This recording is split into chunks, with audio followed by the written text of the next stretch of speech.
Hello and welcome to the Colts Cover-2 Podcast. This is the first impressions edition. I am Joel A. Erickson.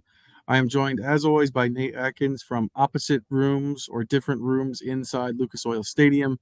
The Colts lost their season opener for what feels like the 75th year in a row. It's more like 11 or 12, but they lose 29-27. A lot of these games have gone like this where it's close.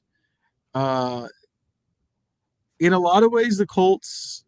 In a lot of the main ways we talked about, the things that people were paying the most attention to coming in, I felt like the Colts kind of played as expected. Anthony Richardson was a little bit of a roller coaster. The passing defense was predicated pretty much entirely on whether or not the pass rush got home. And then there were some things that I don't think we were expecting, namely how they played in the run game. But we'll get to all that. This is the First Impressions Podcast. Do you have any main takeaways before we get into the categories? We'll kind of lay this out in the categories, but it just a couple of shocking developments in this. Like it just, for you, if you would have told me like coming into this game that this was going to be a 29-27 game, kind of decided at the end, both teams would lead in different moments. Like that all makes sense. And then, but like, I don't know, there's just one specific area, namely that we'll get into, but pretty much like the way that the whole run games went in this game was just stunning to me, and I'm still trying to make sense of it all. So I'm sure that'll tee up and make the categories pretty easy. But it's kind of weird because it's like we knew it was going to be a little higher scoring. We knew that we kind of got what we thought we were going to get out of Anthony Richardson and the Colts passing game as a whole. I think there are moments out of C.J. Stroud and their passing game as a whole that were kind of what you were going to expect.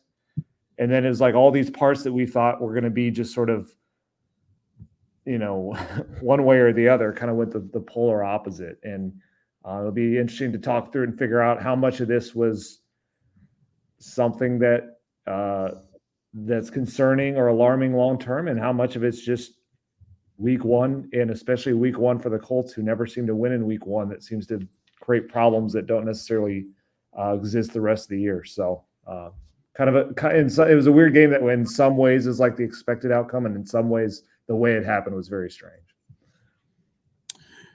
Yeah, so the lights have just gone off in Lucas Oil Stadium. Very metaphorical. As we get into the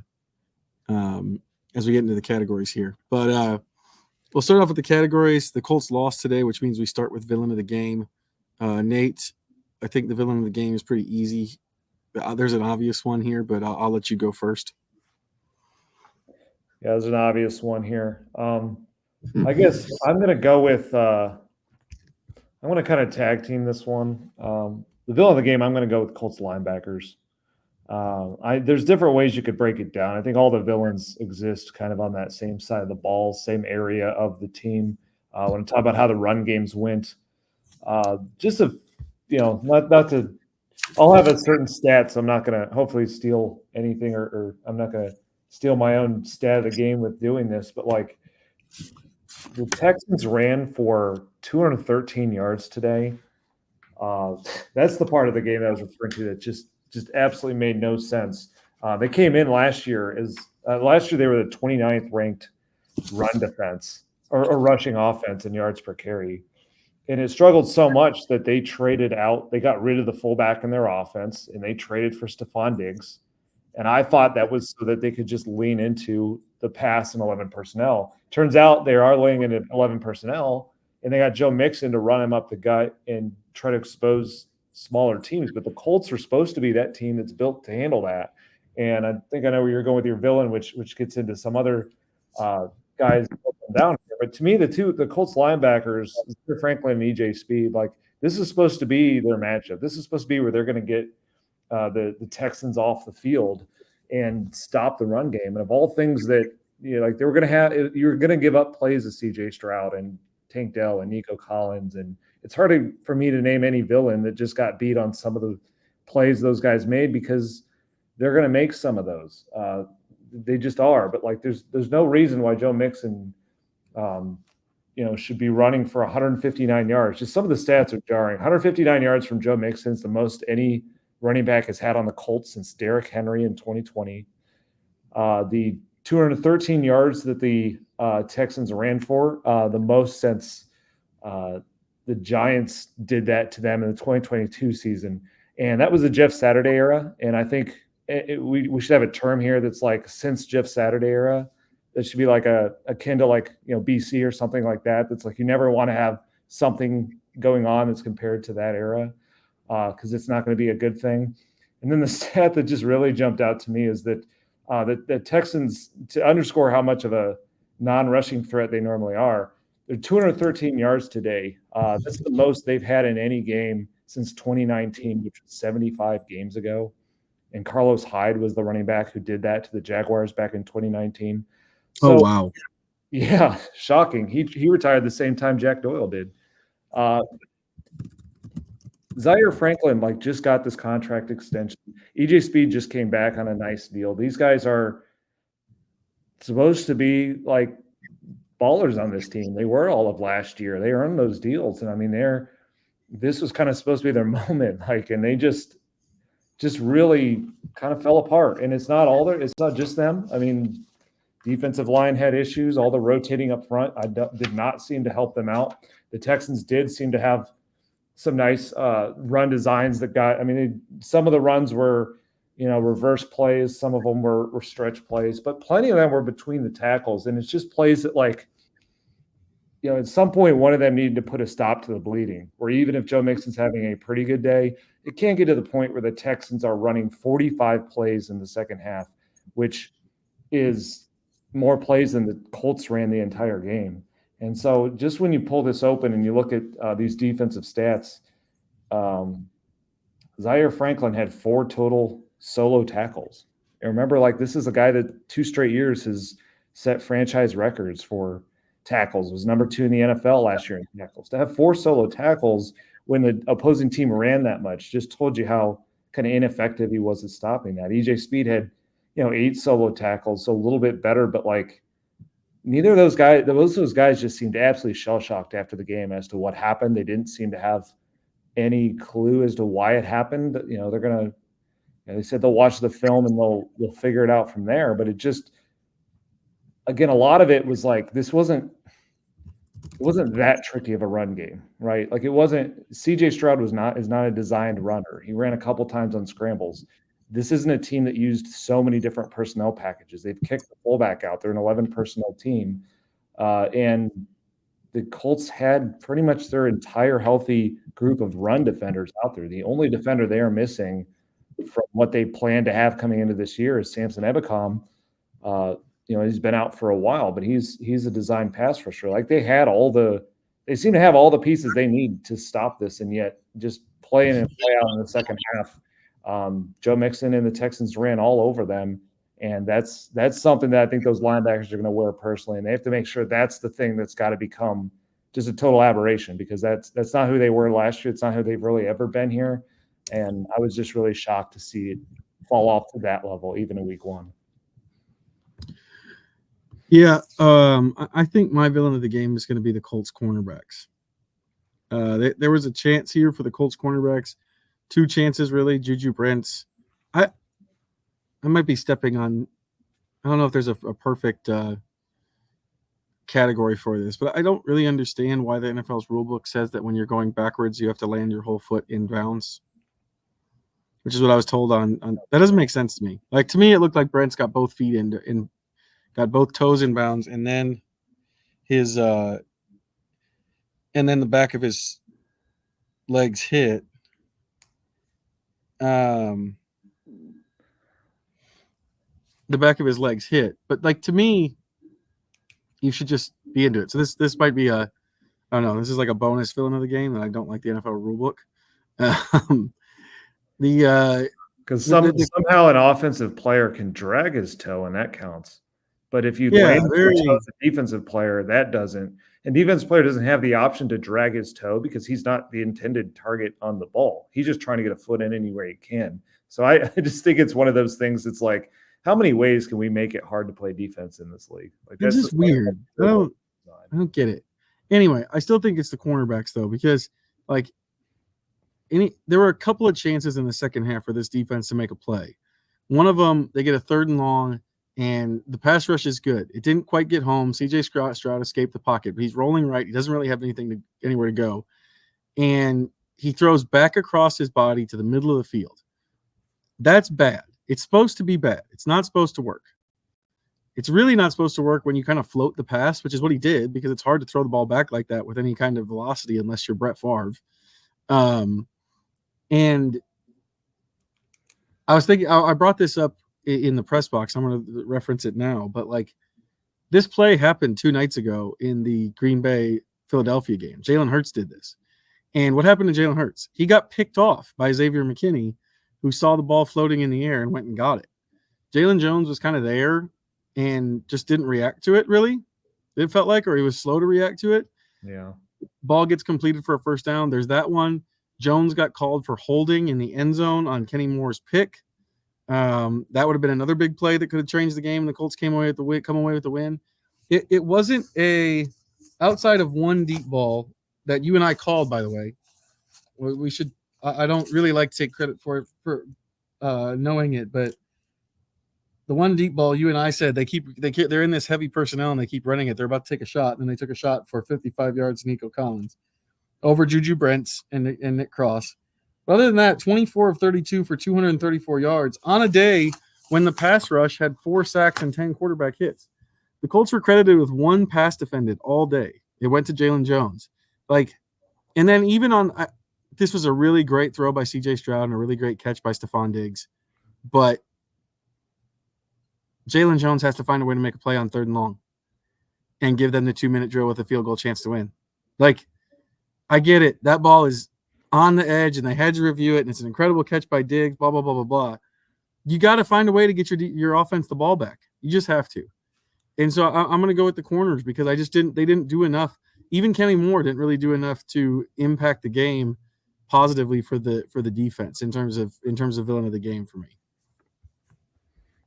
Yeah, it was tough here. I have an offshoot of that for when we get to Unsung Villain. I don't know if we want to hop into that or what. So let's just slide right into Unsung Villain since you're ready to go. Unsung Villain, I'm going to play off that a little bit. I'm going to go Chris Ballard because this cornerback room, it's not their fault that they're young and haven't played much, and that's what some of this was. Jalen Jones and Juju Brents, we know his style is he's going to get at this stage of his career is going to give up some plays.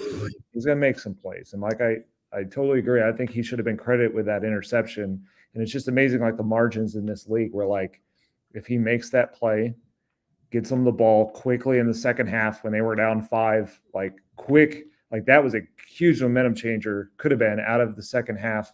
The Colts then on a short field can go punch that in. Maybe they win this game, and we're talking about how they're, maybe these young corners are a little bit more than we thought just because the baseline is so low. The bar, the expectation for them is low. But my thing is Jalen Jones is getting picked on in the second half, which is just what happens to young corners against, in dome settings against great quarterbacks and wide receiver tandems. Once they get in their head, once they start playing stuff off of them, they start using their expectations or aggressiveness against them. He looked like a player who was panicking down the stretch after he gave up that extended scramble play back across the body. And that we saw that panic play out with that illegal contact in the end zone. That's a moment where you need to be able to sub someone else in for a different matchup. It's the same spot that this team was in a year ago in week 2 against the Texans when Darrell Baker Jr. couldn't handle Nico Collins for anything, and they didn't have anywhere else to go, and then they benched him the next game. But you need to have options within a game. You always need more than 2 outside cornerbacks. And today they came into this game with 2 guys, I think, who can play outside cornerback in nickel. When Kenny Moore is in the slot, it's Juju Brents on one side and it's Jalen Jones on the other. And I don't even know who would be the backup to that. I mean, the other cornerbacks that they had available were Samuel Womack. They just claimed from the 49ers. He's mostly a special teamer. He plays some nickel. I know he has played outside before, and it has not gone particularly well. He's not built to play in press. That doesn't seem like an option when he's also been here for 3 practices. They called up Chris Lamont, who, same deal, special teamer, nickel corner. They didn't ever play him on the outside last year. It's just not his profile. I think if one of those guys had gotten hurt, either Juju or Jalen Jones, then we probably would have seen Kenny Moore on the outside and one of those guys in the nickel, which isn't a great situation. I just don't understand. I go back to this with to claim Samuel Womack, they cut Darrell Baker Jr., who is their most experienced outside cornerback, and they just don't have the bodies here. Like they made 10 defensive linemen active today. I know it's hard to notice because they gave up 213 yards rushing, but they had all these guys out there, and they have 2 total cornerbacks who can play outside in nickel. And the thing that's just most crazy to me, the fact that they made Dallas Flowers a healthy scratch, not crazy because of football reasons. We've seen him struggle coming back from the Achilles tear in the preseason. I don't think he is ready for this. But Chris Ballard at the draft, the reason I'm making the unsung villain is at the draft when he was asked, why didn't you add, any veterans to the secondary when you said, that was the problem last year? He said, well, Dallas Flowers is over the Achilles tear. Clearly they don't think he is, because he would have been active today instead of a healthy scratch when they didn't have anyone else to play. So like when Jalen Jones is getting caught in his own head, in his own bad habits, and getting toyed with by elite Pro Bowl level receivers and a great quarterback in a dome and a shootout in the second half, it is bad for him. But the bigger thing to me is the person who asked for this problem in the first place, which is, general manager who wants to have 10 defensive linemen of the 47 players dressed and only 2 outside cornerbacks. And to do that in the AFC, to do that against the Texans, to do that against a team that's going to live in 11 personnel, I don't know. That to me was asking for those plays to happen before the game even started. Unsung villain of the game for me is going to be the Colts offensive line, specifically from a run blocking standpoint. Jonathan Taylor just did not have much room to run today. He only had 7 yards. The 7 yards, I think, was his longest carry. There were a couple times that he had a little bit of room. For the most part, though, he was getting hit in the backfield. I don't know off the top of my head how many runs of his went for negative yardage, but there were a few. And that's – I know the Texans it's DeMeco Ryans' defense, and you expect it to be good against the run, but we just didn't see a lot of the space that I thought we would see from this running game against the Texans. Texans have struggled with the Colts in the past and did last year. They didn't today, and the offensive line just did not really create much room, especially in short yardage. There just wasn't a lot of room for him to run. I think, you can point to Anthony Richardson's inaccuracy as one of the reasons that they didn't have a lot of drives going, but I think a bigger reason is that they couldn't get anything going in the running game outside of Richardson. And so, it's not something I think that it's going to be talked about a ton the next week because there's going to be so much focus on the defense. But I think it played a pretty big and important piece of this game, not only because it didn't keep the chains moving, but also it kept them in third and long a lot. And, Richardson is maybe not the best equipped to handle that with his accuracy right now. Yeah, that was the other part of the game that was stunning to me, is I just didn't see how, the Texans have never stopped Jonathan Taylor. He came in averaging 130 yards a game against them. And yes, DeMeco Ryans just got here last year, but that was the game Jonathan Taylor had more than 180 yards in. And then you add in Anthony Richardson, who against a DeMeco Ryans defense last year ran for 2 touchdowns. And the Richardson part of this kind of worked, but a lot of that was scramble plays. It was like he only had 6 rushing attempts, had 56 yards, a touchdown, which is a really good game. But I felt like half those were scrambles. So maybe they were forcing the ball to Jonathan Taylor, but that means you have to have attention on Anthony Richardson to force the ball to Jonathan Taylor. That should open up the lanes, and it just didn't do it. And I thought Taylor had some nice runs too, where he was showing good patience, making some guys miss, creating what was there. There were some runs he had that were like 4 or 5 yards when they felt like they should be, stuffed, or just a yard or two. Just strange to see Jonathan Taylor have a game where he had 16 carries and the long is 7 yards. Just kind of showed that the line was never getting to the second level, which is supposed to be the value of adding in this mobile quarterback, is that the tight ends, instead of being man up on a defensive end, they're there's leaking up to that second level, and it seemed like that opportunity was here in this matchup, and just not the day for the offensive line, especially in the interior of the offensive line. They just did not create many lanes for Jonathan. Hero of the game, I'm going to go with Alec Pierce. 3 catches, 125 yards, 60-yard touchdown, and a 54-yard grab. And I actually thought his 8-yard grab was nice too. His release was good, crossed the face of a couple guys. Anthony kind of fired it a little bit too hot over his head. He stuck his hands up and grabbed it anyway, got them 8 yards. We try, I was trying to be cautious, but I also tried to say, like, listen, and during camp, doing my observations, listen, Alec Pierce is having a good camp. I know Chris Ballard echoed that. No one really believed it. Alec Pierce has become in my estimation, an undeserving lightning rod for the fans. But, that's what he can do if someone can get in the ball. I mean, the Richardson pass to him, the 65-yarder, granted, not a lot of quarterbacks can get in the ball like that, but there were a lot of times last year where he was running. This is one of the things I wrote today, was there's a lot of times he was running deep last year and the ball just never went his way to even give him a chance. They gave him a chance twice today. He made both plays. Yeah, that was this was exactly what you wanted to see from that whole concept of give Alec Pierce a quarterback who is both physically capable and willing to take those shots down the field, in an effortless way and make it work. And that's where my hero of the game is Anthony Richardson, just to play off that. I mean, those two are the deserving choices, I think, because they're the reason. The explosiveness is the reason that the Colts were in this game. I mean, when you consider that the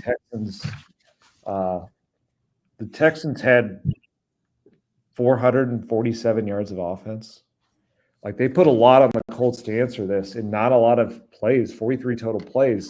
The explosiveness was the only way that they're going to answer, especially if you tell me that Jonathan Taylor is going to average 3 yards carry and have less than 50 yards. This had the makings of a blowout, if not, especially when you add in the Colts didn't have a kicking game. The only thing that they had was Anthony Richardson, Alec Pierce, and their ability to, and Ashton Doolin you can throw in there, their ability to create some explosive plays. And Anthony did it with his legs at times. He had, what did you say, it was 6 explosive plays in this game? He had 6 explosive plays in this game. Three passing plays of 50 yards or more, which our crack editor, Nat Newell, pointed out last year, the quarterback who led the NFL in pass plays of more than 50 yards was Tua Tagovailoa with 7. So Anthony Richardson's halfway there in the first game. Yeah. And then he had 3 runs of 10 yards or more. He had 6 carries for 56 yards. So all of the explosiveness was basically Anthony Richardson.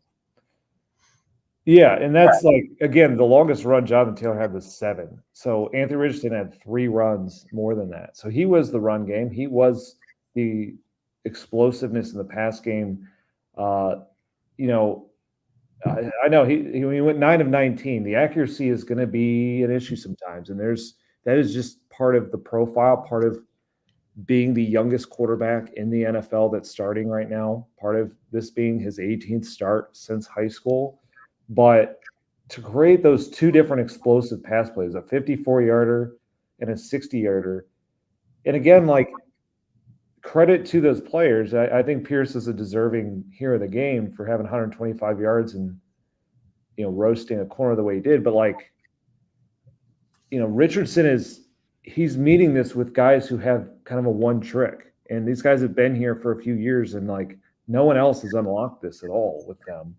And he needs one game out here in his second season, and he's doing it with multiple of these guys on a day when, like, so much was on him because they couldn't run the ball with Jonathan Taylor and they couldn't stop the Texans. And then you add in the most impressive play, I thought, the most sort of galvanizing play, I'd say, was the 4th down touchdown where he ran through like 3 different defenders. And it was like the Colts would have lost by 2 scores had they not gotten that. It didn't, it'll end up not feeling like it matters because They didn't get the stop again, but like they were. He had to make something happen on a 4th down play to get that within 2 points, and just makes a play when one's not there. And I just think you saw between those three plays, the 2 downfield passes and that run through 3 guys, exactly why they drafted him. And so even though I made Chris Ballard the unsung villain, I will give him credit for that, as we saw the vision of what he wanted when he drafted him and what he brought up at the end of last year, which is their explosive play rate when Anthony Richardson was the quarterback, and how he felt like, they had training wheels on him at first. So you didn't see as much of that explosiveness at the beginning of last year, but once they hit that Rams game and they went down, it came unleashed. We saw a little bit more of that here, where they went down 2 scores at a couple points. And that's when Anthony can just go out there and erase it, in a play. And there were just multiple defenders in the locker room who said after the game, like, just watching that from the sidelines, they're like, that's a guy we can go to war with. And it made them feel like, even as bad as things are going, even though they're getting run on like crazy, if they could get that one stop, which they didn't in this game, but if they can get that one stop, they feel like they have a guy who can make up for it in just a single pass or single explosive run. And it is just such a breath of fresh air to think that like the Colts have a quarterback who could do this now. Like we're done with the stop gaps. We're done with, the lacking arm strength, the pocket quarterbacks, we're trying to squeeze everything out of this, and we have to have all these great parts around them. They didn't have parts around Anthony for the most part today. Offensive line wasn't doing it, run game wasn't doing it, defense wasn't doing it. But what he needed was 2 guys who could fly down the field, and he could put it in places not many quarterbacks can. And so it doesn't mean he's the answer. We have a long way to go before we get there. But the explosiveness is what I'm always like. It's really not about efficiency right now with this young player. It's about explosiveness and resolve and finding a way to stay on the field. And I think he showed a lot of his toughness too. That's been something that a few fans out there have questioned, and more than a few, I think, ever since he got hurt, is sort of playing this from bad luck into a conversation about, is he tough? Is he strong? Is he built for this? All that kind of stuff. And I think he's wearing that a little bit. And you saw that on that touchdown run. You saw that he got body slammed and hopped back up and smiled. And he was playing fun and free today, and this is the kind of Anthony we wanted to see. And I think he showed enough glimpses to build a lot of encouragement. Unsung hero of the game. I'm going to keep this short and sweet. Shagulobi. Block it a punt. Loving the block punts. He gets if he doesn't do that, they're not really in the game. Like that was the thing that turned them back into the game. So Shagulobi coming off the edge and blocking a punt. His second, I believe. I think that's the second. Yeah, I'll exclude him from when I made the linebackers the villains. I should say linebackers who play defense were the villains. But yeah, that was an absolutely huge play. That was one of those total turning point moments, or should have been, could have been. I mean, that's the reason they're in the game, absolutely. And my unsung hero. This probably may surprise people, but I'm going to go with Nick Cross. It is kind of weird to pick someone on the defense, but Nick Cross was their leading tackler, which honestly says more about the defense. But he had 8 solo tackles, 14 total tackles. And I thought Nick Cross saved some plays from being like really, really bad. Like the reason that they didn't give up a lot of like really huge explosive runs, the main reason is that Joe Mixon doesn't have that much speed, is that a player can come from Nick Cross's depth as a single high safety and get to him in the first place.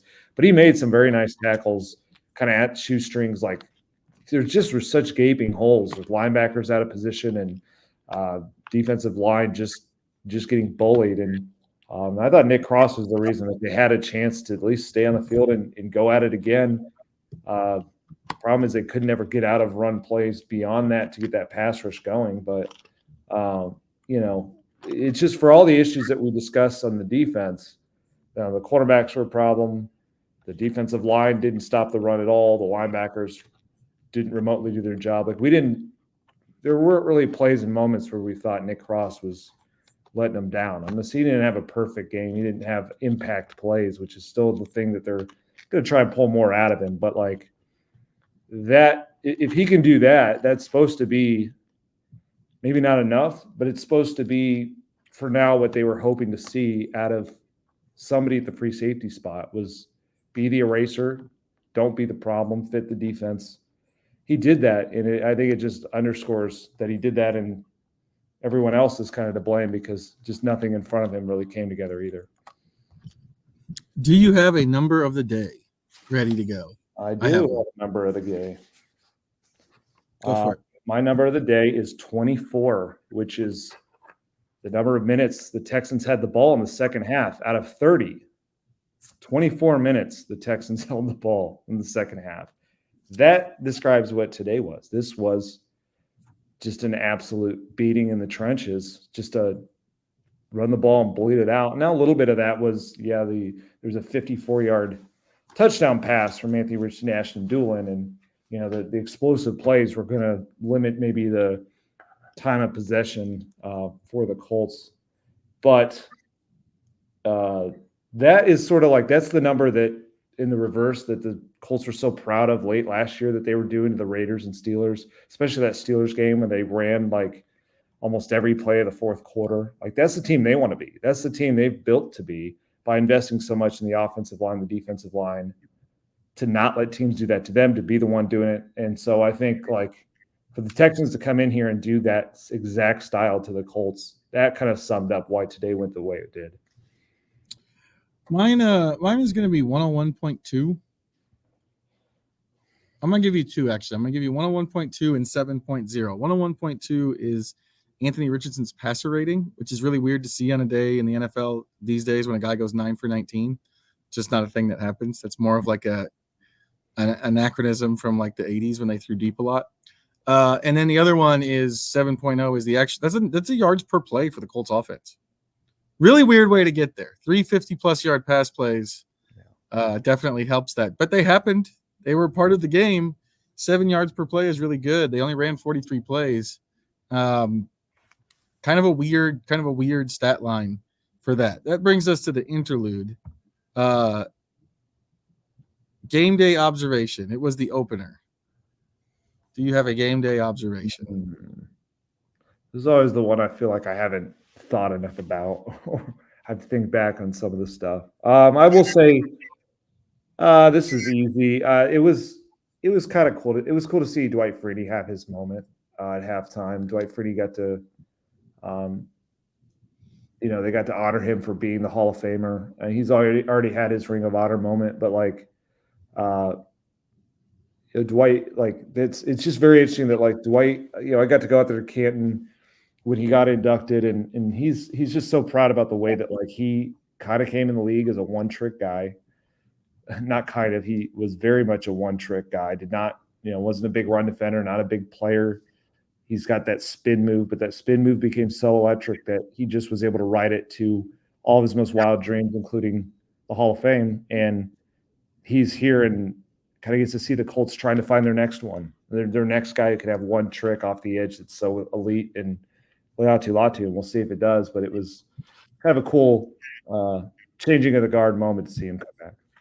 My game day observation might be controversial. I can't remember if I've said this or not. I like it when the roof's open. I like the way it looks. I like the way it looks from the bottom. I like the way it looks from the top. I know there's shadows. Don't care. Like the way it looks. I just like it better when the natural light's in there. I think that's probably true of almost every stadium. But yeah, I like it better when the sun's out. Mm-hmm. 3 football things that gave me joy. Number 1, block punts. There should be more block punts. Love it when people have block punts. They're fun. Block punts are fun.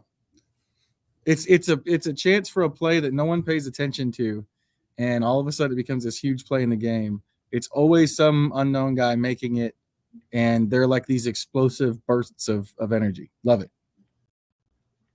Yeah, I mean, it's so cool to see sort of that work behind the scenes and all this, the non-glamorous role most of the time turned glamorous for some of these guys. So awesome moment for Stu.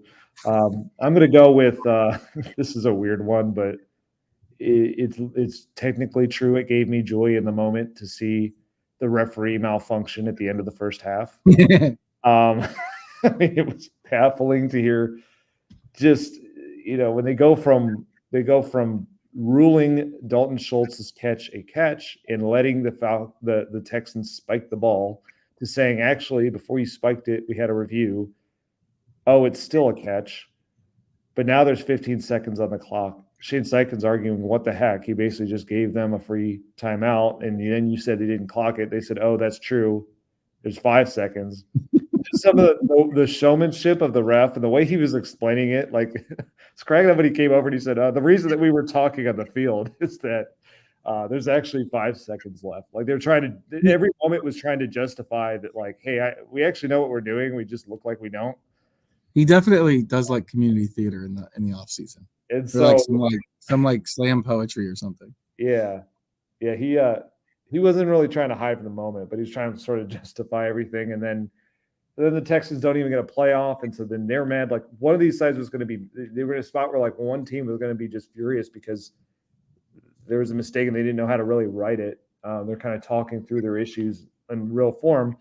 And it took so long that it gave me some time to write the story I had to post at the buzzer. So thank you, referee, for helping me hit my deadline. Number 2 football thing that gave me joy, Bernie Ryman pulling up the middle on a run for Anthony Richardson. Love it. Love pulling linemen, but really love it when pulling linemen go places that you don't think of a pulling lineman going. Most people think of a pulling lineman getting out and running way out on the edge. Also, most people don't think of the tackle doing it. Love it when you get a tackle pulling down and leading the way up the middle. Just like it. Give me more pulling linemen in weird spots. That was fun. I think that was the inverted veer play, right? Yep. Yeah. Yep. So I thought about using that. I also love inverted veers. That's like a bonus thing that gives me joy. Yeah. Inverted veer, for those of you who don't know, is where you take the read option and you switch it, basically. The quarterback can either keep it up the middle or the running back goes out to the outside. It's a simple way to explain it. Yeah, and the read is then, instead of the defensive end, you're reading basically the defensive tackle. Mm-hmm. So I'm going to steal that one as my because I have a third one, but I'm going to save it for our third one. So the inverted veer is just fun to me because it's like basically what this backfield can do is say in a running sense, Anthony Richardson and Jonathan Taylor are interchangeable. Like in a pure running sense, they're both that player. They're both at least 225 pounds that can run sub 4.4. And they can reverse these type of theoretical roles where they can do read option, they can do RPO, they can do inverted veer, and they're just going to keep switching it up this way where I'm just curious. I'm just fascinated to see the way that they build this out because overall the whole package wasn't what you want, the Jonathan Taylor part of it. But the Anthony Richardson part of it, and the times he did get to run were very fun. And I want to just see them. I want to see them do that inverted veer a little bit more and see. It's a little risky to have Anthony running at the biggest bodies, but if they play it well, if he makes good decisions with it, it can be a lot of fun. Number 3 football thing that gave me joy, overload rushes. Colts did this a lot today. They put Tyquan Lewis, it looked like on the shoulder. It could be, he might have been head up on the center, but it looked like he was on the shoulder of the center. And then DeForest Buckner over the guard, Laiatu Latu over the tackle. And I'd have to go back and look. I think it was pretty successful. I like it. I like it whenever you overload one side and just be like, we're just coming after you on this side and you have to deal with it. I also like that on one of those plays, Tyquan Lewis got 3 linemen to block him while no one blocked DeForest Buckner. Always good decision. Did not end well for CJ Stroud. Give me more overload rushes, overload punt blocks, overload everything. I love it when you overload the offense. Just all kinds of unbalanced formations. That's what I like. One of those overloads, just to add to yours, was they had Laiatu Latu start on the right side, then move to like pretending he was going to go the A gap to joining the overload on the left side. And that was one of the plays where like every defensive lineman got home. So just fun stuff, more that they can do as they go on with Laiatu Latu because he didn't play that much today, but he's got that speed skill set that's new and different. My last football thing that gave me joy is I love the play action deep shot out of the heaviest personnel you could find and the most run centric personnel you can find. And like last year, what they would do more, part of it being they didn't have the strong arm quarterback side of it, is that was more the trick play type stuff where you saw Mo Alley Cox and that's where they bring Zaire. They have almost like confuse you to get it to happen. This year, they can do it in a more natural way that's still very surprising to the defense. And so that 60-yard post route to Alec Pierce.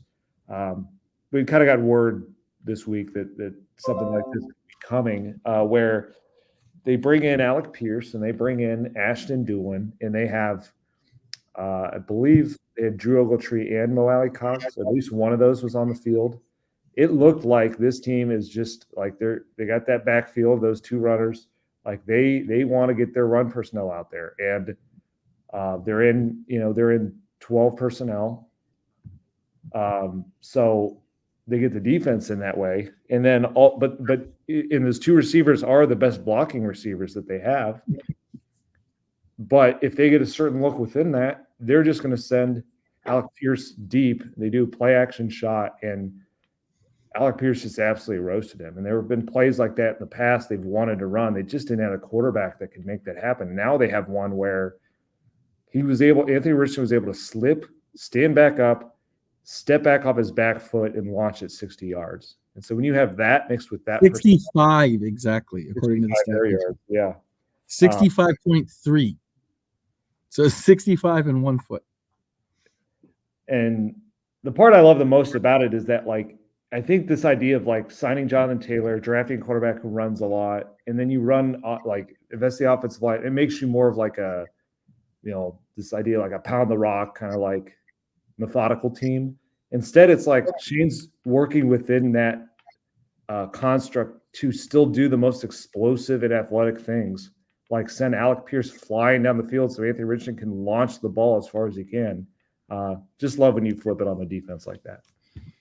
Okay, interlude is over. Back to the fun. Too much blame. Too much blame for today's loss. Who's going to get too much blame for this? I'll double down on my hero and say Anthony Richardson. I think there's going to be people who look at the stat line, see 9 of 19. They're going to see certain plays that were admittedly mistakes. He missed A.D. Mitchell on the 4th down play early in the game. The first drive, he missed A.D. Mitchell on a touchdown pass.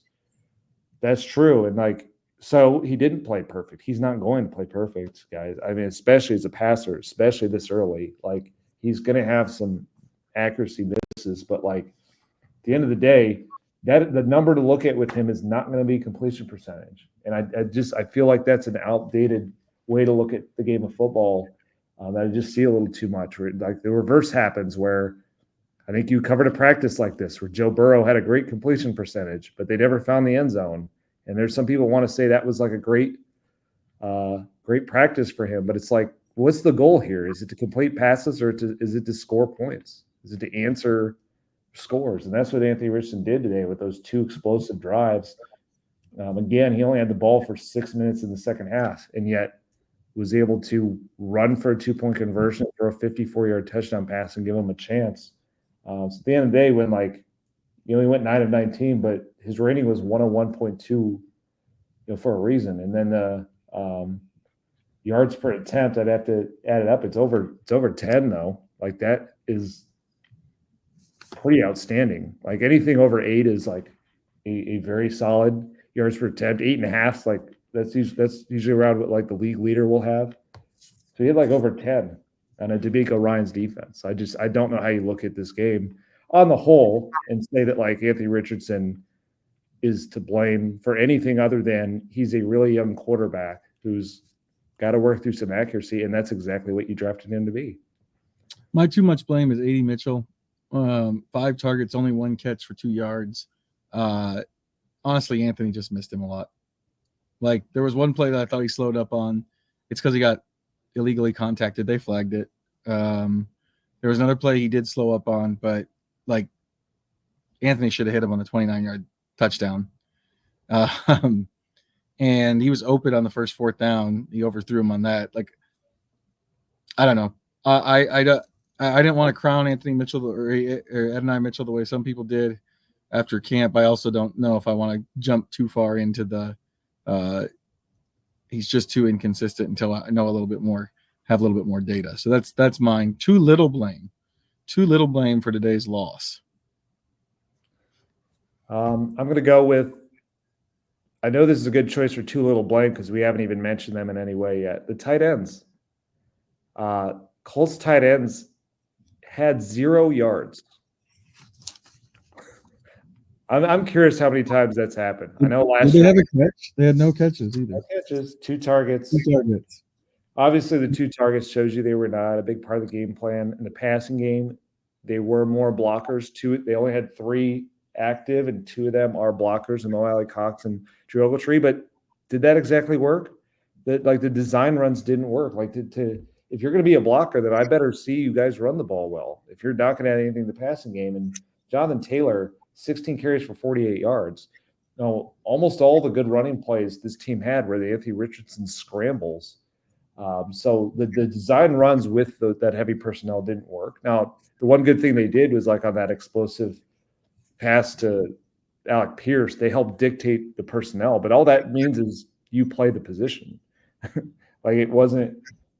They just have to do more than that. So when we talk about completion percentage, when Anthony Richardson is 9-19, I brought up this point too. I think Josh Downs is going to be a huge part of that. He's going to be that floor raiser. But in his absence, that's where some tight ends got to do something more than 0 catches. We got like this became a very boomer bust offense based on whether or not they can get a certain look and Anthony Richardson can hit a deep shot. And there's just got to be something more in the in-between. And if they're not going to bring in his blockers to a level where Jonathan Taylor can be that runner, one of them's got to get open and produce in the passing game. And on that interception that Anthony Richardson threw, Kylan Granson slipped. Now, I'm not sure if he would have gotten to the ball anyway because he's not a guy who tends to make a lot of those kind of, above the rim type of plays. He's not a big catch radius guy. That's just not his profile. But that's kind of what we're getting at is they don't really have the profile of a player who's going to add a lot in this passing game. They didn't make Will Mallory active today. Thought that was interesting when he seems to have the most upside of that group. So they kind of went more for the floor in certain roles, and I didn't see the roles come together for that group. My 2 little blame is going to be the backup defensive line. I think they're going to get a lot of blame, but like the more I look at this, DeForest Buckner has 6 tackles and a sack and a half. Tyquan Lewis has 6 tackles and a sack. Kwity Paye, only 2 tackles. I thought the ends weren't good in like setting the edge, but he did have a sack and 2 quarterback hits. Dayo Odengbo had half a sack and 2 quarterback hits. You know who's not on this defensive sheet? Raekwon Davis, Taven Bryan, Adetomiwa Adebawore, Isaiah Land, and actually Laiatu Latu. No stats. Is that a problem when you make 10 of your 47 players active on game day defensive linemen? I think so. I think it is. Yep. If you're gonna win the trenches, you have to win the trenches. So I think, especially those defensive tackles, Taven Bryan and Raekwon Davis, but also the ends too. The more I think about the ends too, because I felt like they did do a lot of testing, like the edges of the defensive line, without having a lot. I had to go back and watch the film, but that's kind of where I was at. That brings us to the last 2. One takeaway from this game that we are going to throw away. It is not going to be a big talking point the rest of the season. Mine's going to be that Jonathan Taylor isn't special and isn't great. I thought he ran well today. I just didn't think he had really much room to run. If that is a problem all year, like we saw in 2022, then he won't have a great year. But I want to point out that even in 2022, which sorry to bring up triggering memories for anybody, but it's some of the worst offensive line play you'll ever see in your life. Even that version of him, who's playing on a high ankle sprain, didn't have explosiveness, didn't have a mobile quarterback, defense converging on him. Even that version averaged 4.5 yards a carry. The one today averaged 3 yards a carry and a long of 7. Like he's going to show up in a way that didn't happen today, mostly because I think this offensive line has to play better than this. So that's the part. I'll kind of combine that, I guess, the whole run game as a whole being not special or not a big part of what they do. I think that's what it ties into what I'm saying about too much blame on Anthony Richardson. There was such a spotlight on the quarterback because that run game outside of Anthony did absolutely nothing. And that's the thing I think we'll look back on and be like, wow, that's kind of crazy. Like they always lose the opener. And this year they lost the opener because of the trenches on both sides of the ball. And that's probably a good one for the other side too. But I especially just think when you've got an offensive line that's playing together for the 3rd straight year, they're all fully healthy as far as we know. Jonathan Taylor's fully healthy, fresh, not dealing with anything. Like it's just I think it's just one bad game, and we'll get back to talk about this being a high level rushing team probably as soon as next week. Mine's gonna be a little risky. I don't think the Colts are gonna be this bad at run defense all season. And by that, I don't mean like give up 215 yards. I find it hard to believe that a team with Grover Stewart is going to be like one of the worst rush defense teams all season. So I don't really have a whole lot to go off of this game that I can say that's a throwaway. I just feel like there's no way that they could be this bad, that they could be one of the as long as Stewart is here, as long as Buckner's healthy. Buckner hurt his back. He seemed like he didn't think it was a big deal, but and he usually plays through stuff. But I just can't imagine this defense being one of the NFL's worst run defenses all season long. Unless one of those two guys misses time. No, I agree completely. I think the conversation is there's no way they're going to be this bad, but are they going to be special? Like that's what I think is very interesting to watch. It's kind of the piece I wrote. I basically wrote a column looking at how this is certainly an aberration for them, but it has to be such a massive aberration because they built the whole team this way. Like I said, 10 of the 47 game day players were defensive linemen. If you look at the contracts they handed out this spring, they guaranteed more than $80 million to the guys right up the middle who are supposed to be the keys of the run defense between DeForest Buckner, Grover Stewart, Raekwon Davis behind him, and Zaire Franklin. It's probably, around $85 million once you add in all those guys there. It's like they need to be special because there's parts of this team that are just naturally going to be up and down, like the cornerback play, the quarterback because he's so young, and meshing that and figuring out the identity of the passing game. Like even like I think it's a problem. This is gonna be a loss of a season if they're an average run defense. Like they need to be a plus run defense. So that's what I'm curious to watch. Is like they're definitely better than this, but can they be like the reverse of this? Can this be something that we just totally throw away and be like, that was so crazily far from what they are? And that's, I don't know. I'm curious to watch going forward just how much they can correct it. That leaves us with how we end every First Impressions podcast. It's one to go on, something from today's game that's going to be a thing the whole season. I'll start. We're on the roller coaster. Roller coasters can be fun. I do think that this is more of a wooden roller coaster with Anthony Richardson. Because here's the thing about roller coasters. Yes, they do go up and down. But for the most part, the good ones, the newer ones, it's really fun after you get to the top. There's some waiting, and then you get to the top, and then it's just all fun from there. Which is kind of more like Patrick Mahomes. Like they had to wait some to go up the hill in that first season when he was sitting behind everybody. And then after that, it's just been all fun for Chiefs fans. Like that's more of Patrick Mahomes. Anthony's first season here, it's going to be a little more like a wooden roller coaster. It's going to be lots of fun moments. And you're going to have some really good drops and everything where it's really, really fun. And also you're going to come out of some turns and be like, why do my ribs hurt? Like it's a little creaky. I'm a little nervous. I'm a little scared. But ultimately, at the end, here's the thing, though. Ultimately, we'll find out if he's a wooden roller coaster or not. Because ultimately, at the end of a wooden roller coaster, you've had a good time, even if your ribs hurt. That's how we'll know if the roller coaster is being hurt. That is a way to sum up Anthony Richardson in his playing style. He had a fun time, but his ribs hurt. Yeah. I'm going to have to follow that metaphor, but I'm going to apply it to the pass defense. And I like the metaphor because is this a roller coaster or is this just a plummeting cliff? No. Well, the pass defense as a whole. So this is combining the pass rush with the secondary. Oh, okay. I see where you're going. You see what I'm doing here? Like you add those two elements. This is like you're on one of these awesome roller coasters. I think this is probably more like the metal roller coasters where like you're maybe like you kind of know what the deal is. You're signing up to go super fast and it's going to be really crazy. I say this as someone who grew up going to Cedar Point all the time, so I know a lot about this stuff. But this roller coaster on defense is like you don't know whether the drop is going to be fun or scary until you're in it. It's one of those like right when you think it's about to be terrifying, like when you see a corner fall down and someone's wide open.